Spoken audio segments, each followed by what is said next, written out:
السلام علیکم ورحمۃ اللہ وبرکاتہ۔ ہنسنے والے لطیفے۔ ایک بیکاری ہاتھ میں تختے لے بھیک مانگ رہا تھا۔ اس پر لکھا تھا، میں بہرا اور گونگا ہوں۔ ایک آدمی نے اس سے پوچھا، آپ کب سے گونگے اور بہرے ہیں؟ اس نے فوراً کہا، پیدائشی گونگا اور بہرا ہوں۔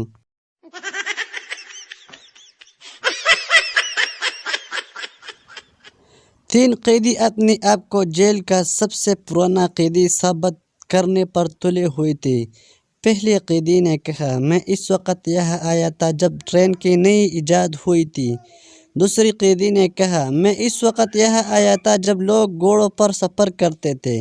تیسرا معصومیت سے بولا، یہ گھوڑے کیا ہوتے ہیں؟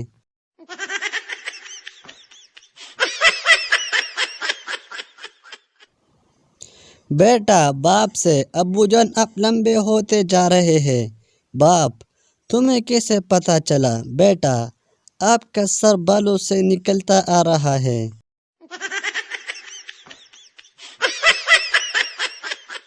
ایک آدمی نے اخبار میں اشتہار دیا نوکر کے لیے اور یہ شرط رکھی کہ میں نوکر کی صرف رہائش اور کھانا دوں گا۔ ایک امیدوار راضی ہو گیا اور مالک سے اپنے کام کی نوعیت پوچھی۔ مالک نے کہا کہ کام زیادہ نہیں ہے، بس پاس میں لنگر تقسیم ہوتا ہے، تم اپنا کھانا وہی کھا لینا اور میرے لیے ساتھ لے آنا۔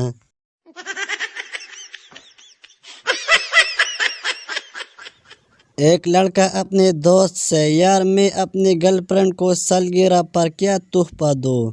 دوسرا دوست، وہ دکھنے میں کیسی ہے؟ لڑکا، خوبصورت۔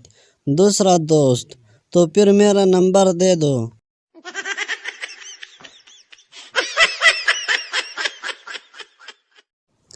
فقیر نے آواز لگائی، اللہ کے نام پر کچھ کھانے کو دے دو۔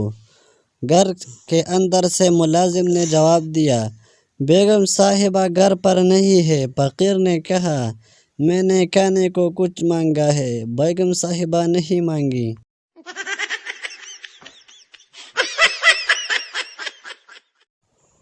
ایک شخص نے مکان کرائے پر لینا تھا۔ مالک مکان نے کہا، تمہارے پاس کوئی شور کرنے والی چیز جیسے ٹیپ، ٹی وی، بچے وغیرہ تو نہیں ہے؟